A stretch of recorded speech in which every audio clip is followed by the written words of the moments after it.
امت نے بڑی غلطی کی ہے کہ عمل کے ٹھیک ہونے کو صرف کتاب پر ڈال دیا ہے. حضور اکرم صلی اللہ علیہ وسلم اس امت کے معلم ہیں. آپ نے اپنے مسجد میں آنے والے کی نماز کو خود دیکھا اور بار بار حکم لگایا، جا نماز پڑھ تجھے نماز نہیں پڑھی، جا نماز پڑھ تجھے نماز نہیں پڑھی. نماز میں رکوع سجدے نہیں چھوڑے تھے، قیام اور جو ہے قاعدہ نہیں چھوڑا تھا. صرف اتنی غلطی کی تھی کہ رکوع سے اٹھنے کے بعد کھڑا نہیں رہا، دو سجدوں کے درمیان اطمینان سے نہیں بیٹھ سکا.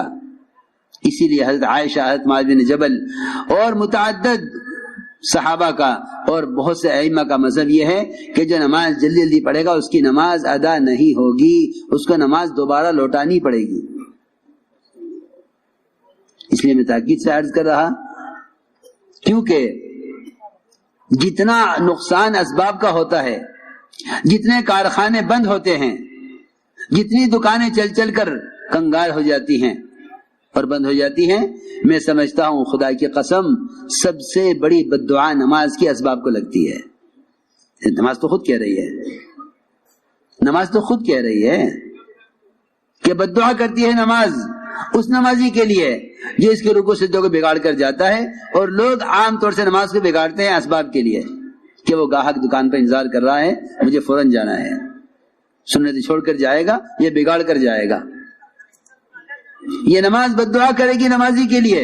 اسی طرح روایت میں ہے، اے اللہ تو اس کو اس طرح برباد کر جیسے اس نے مجھے برباد کیا ہے. میں سمجھتا ہوں کہ باوجود نماز پڑھنے کے جو کاروبار میں نقصان ہوتے ہیں، وہ نماز کی بددعا سب سے پہلے کاروبار کو لگتی ہے. جو نماز کو چھوڑ ہی دے گا دکان کے لیے، اس کی دکان کو تو کیا بددعا لگے گی نماز کی، جو نماز پڑھنے والے کی بددعا لگ رہی ہے دکان کو، کیونکہ نماز صحیح طریقے سے ادا نہیں کی. جب اللہ کے راستے میں جب نکلیں گے تو کیونکہ اسباب ساتھ نہیں، بیوی بچے ساتھ نہیں، گھر کے تقاضے ساتھ نہیں، یہ موقع ہے بہترین موقع، یہاں اپنے آپ کو صحیح نماز کا عادی بناؤ. ائمہ اکرام کو چاہیے کہ اپنی مساجد میں اس کا اہتمام کریں، کہ نماز کا حلقہ قائم کریں، نماز سکھلائیں، پھر نماز رکوع کرنا سکھلائیں، سجدہ دیکھیں. خود اپنی نماز سے ائمہ کو چاہیے خود اپنی نماز سے صحیح نماز پڑھ کر دکھلائیں، نماز صحیح پڑھائیں. وہ عوام کی مشغولی کی رعایت نہ کریں. آج کل یہ ایک غلط فہمی پیدا ہو گئی ہے عام طور سے مسلمانوں میں کہ نماز ہلکی پڑھاؤ کیونکہ پیچھے بھائی وہ ہیں، تاجر بھی ہیں، ضرورت مند بھی ہیں اور مشغول لوگ بھی ہیں. جی ہاں، یہ بیچارے ایسے ناواقف اور علم سے ایسے پیدل نکلے کہ انہوں نے نمازوں میں مسنون قرات بھی چھوڑ دی جلدی کرنے کے لیے، رکوع سجدوں کا اطمینان چھوڑ دیا. کہتے ہیں من اما بقوم فلیخفف، نماز ہلکی پڑھانی چاہیے. انہیں معلوم نہیں کہ حضور اکرم صلی اللہ علیہ وسلم نے ہلکی نماز کے پڑھانے کا حکم کب دیا تھا؟ جب معاذ ابن جبل رضی اللہ تعالی عنہ نے عشاء کی نماز میں سورہ بقر پوری پڑھی تھی، سوا پارہ ایک رکعت میں، سوا پارہ دوسری رکعت میں. یہ عشاء کی نماز تھی، تراویح نہیں تھی، عشاء کی نماز جو روزانہ ہوتی ہے. صحابہ نے پڑھی، پھر خیال آیا کہ حضور اکرم صلی اللہ علیہ وسلم تو والتین والزیتون انا انزلنا والشمس والضحیٰ واللیل اذا یغشی یہ پڑھتے ہیں اور معاذ نے سورہ بقر پڑھی ہے، تو چلو چل کے پوچھ لیتے ہیں حضور اکرم صلی اللہ علیہ وسلم سے کہ رسول اللہ یہ نماز یہ بھی قرات ہے یا یہ بھی قرات ہے کہ کون سی نماز پڑھیں؟ اس وقت آپ نے فرمایا تھا اے معاذ اتنی لمبی نماز اگر تم پڑھاؤ گے تو لوگ نماز سے اکتا جائیں گے. آج کوئی سورہ بقر پڑھے گا تو ہم بھی کہیں گے کہ بھائی نماز ہلکی کرے، یہ تو نہیں کہ امامی رکوع سجدوں سے کھیلیں. کتنی عجیب بات ہے. امام کی کوشش یہ نہیں رہی کہ مقتدی ایسی نماز پر آ جائیں، بلکہ مقتدی کی کوشش یہ ہے کہ امام ہماری چاہت کی نماز پڑھائے. اللہ مجھے معاف فرمائے. عوام میں نماز کا شوق نہیں. اگر کوئی اطمینان سے نماز پڑھاتا ہے تو عوام یہ سمجھتے ہیں کہ نماز یہ صحیح نہیں پڑھا رہا ہے کیونکہ انہیں صحیح نماز کا خود علم نہیں ہے. مقتدی ناراض ہو جاتے امام سے. اس لیے کہہ رہا ہوں تبلیغ میں نکلنا کوئی چلا پورا کرنے کے لیے نہیں، بلکہ اپنے اسباب اپنے مشاغل سے نکلے اس لیے ہیں تاکہ مستقل عمل کے ماحول میں رہ کر عمل سے مناسبت پیدا کریں. لمبی لمبی نمازیں پڑھنے کی مشق کرو، سجدے میں سر رکھو اس یقین کے ساتھ کہ میرا سر رحمان کے قدموں کے درمیان رکھا ہوا ہے۔ تم بیوی کے سر میں گود میں سر رکھ کے لیٹے ہوئے ہو، کوئی آ جائے کتنی ناگواری ہوگی، کتنی ناگواری ہوگی کہ میں بیوی کی گود میں سر رکھ کے لیٹا ہوں، سکون سے لیٹا تھا، کوئی دروازہ کھٹکھٹا دے کیسا غصہ آئے گا، کیسی ناگواری ہوگی، یہ کیا وقت ہے آنے کا، یہ کون آ گیا اس وقت۔ اگر سجدے میں یقین کرو کہ میرا سر اللہ کے قدموں کے درمیان میں رکھا ہوا ہے تو جی چاہے گا اٹھانے کو، کیونکہ یقین ہی نہیں ہے۔ خبر نہیں امام صاحب کتنی مرتبہ سبحان ربی الاعلیٰ پڑھ رہے، اتنی دیر میں تو 2 سجدے ہو جاتے۔ نماز سے مناسبت نہیں رہی، نماز سے مناسبت ختم ہو گئی ہے۔ اس مناسبت کے پیدا کرنے کے لیے اللہ کے راستے میں نکالا جاتا ہے کہ نکلو اپنے مشاغل سے، اپنے اسباب سے، اپنی کمائی کے نقشوں سے نکلو باہر، باہر نکل کر مشق کرو صحیح نماز کی۔ اس طرح لمبے لمبے رکوع سجدے کرنے کا اپنے آپ کو عادی بناؤ۔ نفس کو کچلنا پڑے گا، اور نفس کے کچلنے کا سب سے زیادہ مؤثر عمل وہ رات کا قیام اور تہجد ہے۔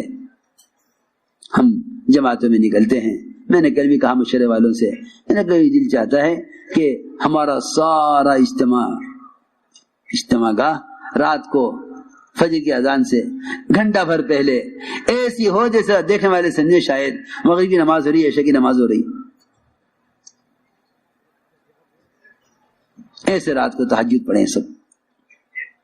ایسا تہجد کا منظر دیکھا، ہندا جیسی سنگ دل عورت نے حمزہ کا کلیجہ چبایا، اس منظر کو دیکھ کر ابو سفیان سے کہا ابو سفیان ایک طرف ہٹ جا، میں نے تو اسلام قبول کر لیا، رات کا صحابہ کی تہجد کا منظر جو میں نے دیکھا تو نے نہیں دیکھا۔ یہ تھا اصل کام۔ یہ صحابہ اس طرح اپنے آپ کو خروج کے زمانے میں اس طرح مقام پر رہتے ہوئے تہائی رات مسجد کے لیے ایک حصہ مسجد کو دیتے تھے۔ وہاں یہ نہیں کہ مسجد میں تالا لگا تو نماز ہو چکی، خدا اس زمانے میں مسجد میں تالے لگتے اس لیے ہیں کہ مسلمان کو نماز کے علاوہ مسجد کو وقت دینے کا علم ہی نہیں ہے، اسے معلوم ہی نہیں کہ نماز مسجد کا ایک ضمنی عمل ہے۔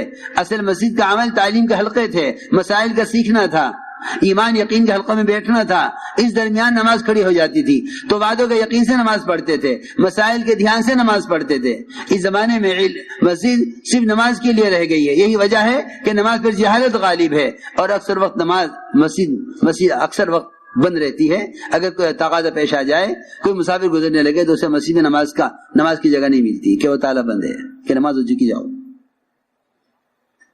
حالانکہ ابن عباس فرماتے ہیں نماز ہو چکے فانتشروا فی الارض وابتغوا من فضل اللہ، نماز کے بعد پھیل جاؤ مسجد میں، علم کے حلقوں میں۔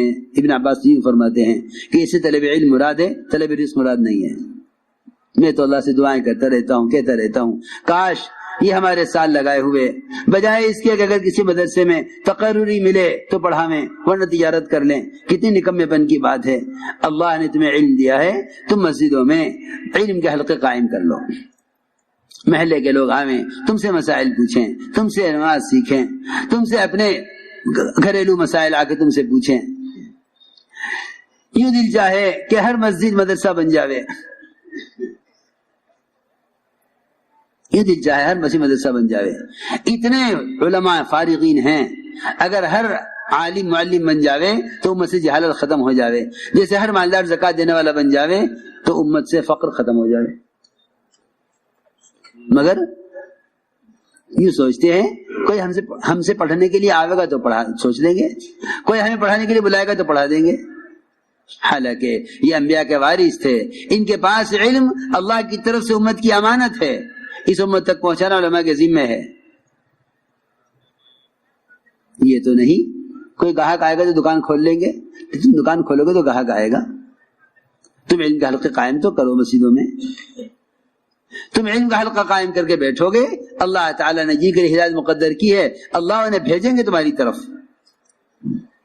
اس طرح مسجدوں میں تو میں نے عرض کیا کہ اللہ کے راستے میں نکل کر رات کے قیام اور تہجد کا خوب اہتمام کیجو، خوب اہتمام کیجو۔ تہجد 1 سال صحابہ پر فرض رہی، 1 سال 1 سال کے بعد اللہ نے تہجد کو نفل کیا ہے، ورنہ 1 سال تک صحابہ نے تہجد کی نماز بطور فرض کے ادا کی ہے، جس طرح فجر، ظہر، عصر، مغرب، عشاء ادا کی جاتی ہے۔ 1 سال فرض رہی، جب صحابہ عادی ہو گئے اس کے، پھر اللہ نے اس کو نفل کیا۔ آپ صلی اللہ علیہ وسلم تھکے ہوئے ہوتے تھے، صحابی نے اپنے چہرے کو دیکھ کر کہا آج تو آپ بڑے تھکے ہوئے معلوم ہو رہے ہیں۔ فرمایا میں نے اس بیماری کے ساتھ رات لمبی 7 سورتیں پڑھی ہیں قرآن کی،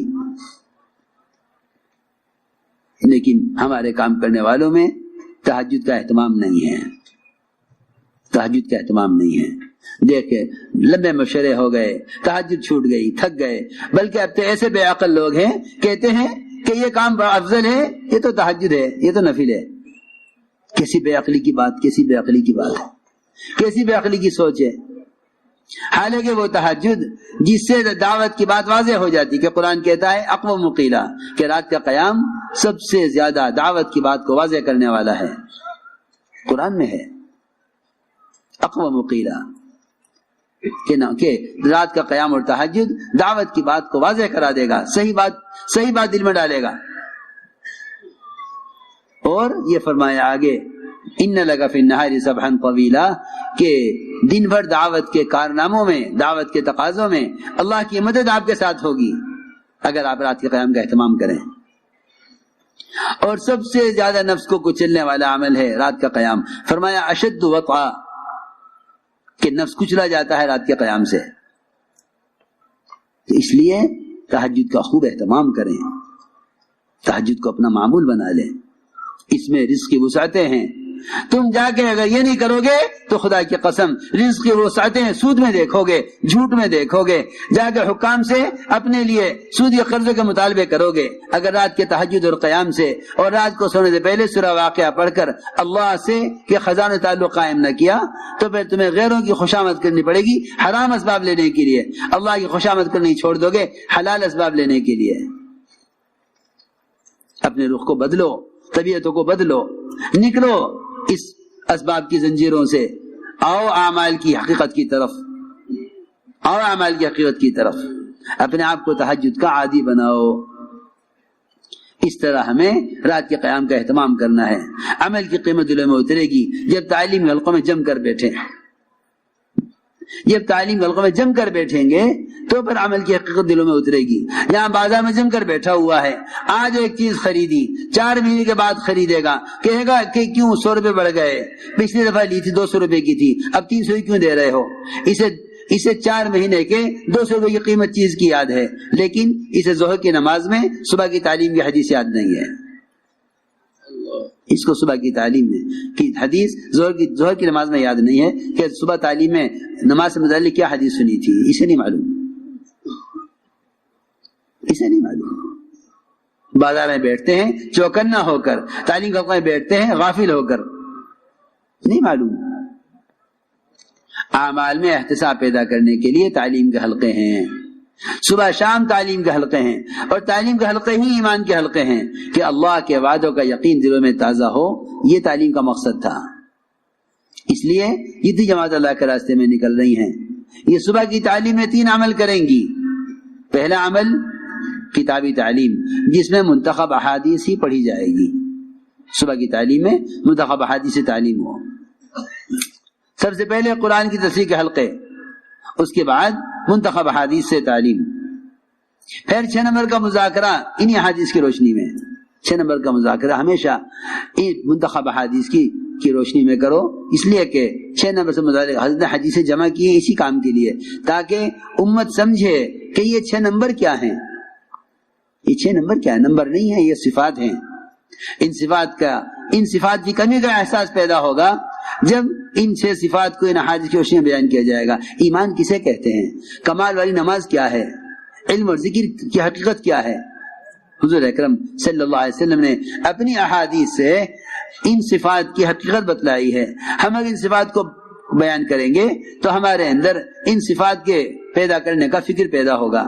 میرا ایمان تو ایسا نہیں، میری نماز تو ایسی نہیں ہے، ہائے میں تو سمجھ رہا تھا کہ کالج اسکول میں پڑھنا بھی علم ہے، آج پتہ چلا کہ نہیں، علم وہ ہے جو اللہ کی ذات سے نکل کر آیا ہے اور محمد صلی اللہ علیہ وسلم کے طریقے سے آیا ہے۔ وہ علم ہے. ورنہ امت اس زمانے میں بڑی جہالتیں پڑی ہوئی ہے، سمجھتی ہے کہ اسکول کالج کا علم یہی علم ہے. نہیں، خدا کی قسم یہ سب کا سب جہل ہے، سب کا سب جہل ہے. انسانی تجربات کو جہل کہا جاتا ہے اور انبیاء کا علم کو علم کہا جاتا ہے. جو ہم سے اللہ چاہتے ہیں محمد صلی اللہ علیہ وسلم کے طریقے پر، وہ علم ہے. جو ہم سے مخلوق چاہتی ہے کائنات کے اسباب اور کائنات کی شکلوں میں، وہ فنون ہیں. علم اور فن کا یہ فرق ہے. اس لیے چاہیے کہ علم حاصل کریں اور علم الہی کو ہی علم سمجھیں. غیروں نے مسلمانوں کو اس جہالت میں جھونکا ہے، غیروں نے مسلمانوں کو اس جہالت میں جھونکا ہے کہ انہوں نے اپنا علم، اپنا جہل پڑھانے کے لیے کہا مسلمانوں یہ بھی علم ہے، یہ بھی علم ہے. مجھے ملے ایک ڈاکٹر صاحب کہ جی میں چین جا رہا. کیوں؟ کہ ڈاکٹری پڑھنے کے لیے. اچھا. پوچھا میں نے، مجھے تو خبر تھی نہیں کیا ہے. میں نے کہا کہ یہاں نہیں ہوتی ڈاکٹری. اوہو، ایسی جہالت، ایسی جہالت، ایسی جہالت، ایسی جہالت.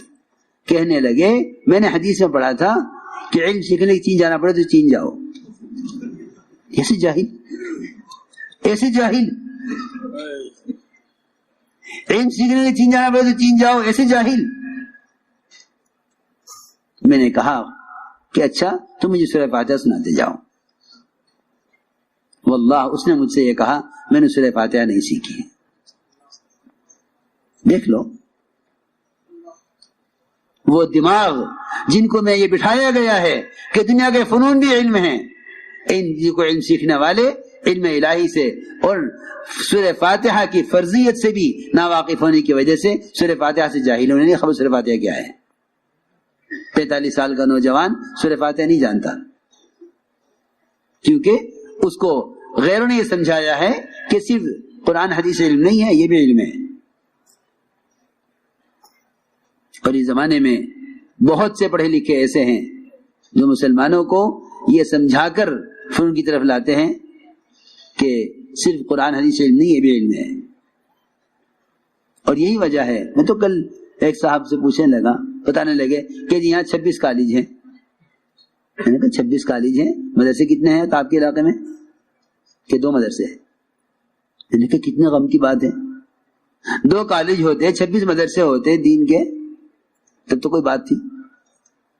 میں سمجھ گیا کہ تم راجستھان والوں کو دنیا کما کر غیروں کی طرح دنیا کی زندگی بنا کر اس میں تمہیں کامیابی نظر آتی ہے، آخرت سامنے نہیں ہے. آخرت سامنے ہوتی تو 2 کالج ہوتے 26 مدرسے ہوتے.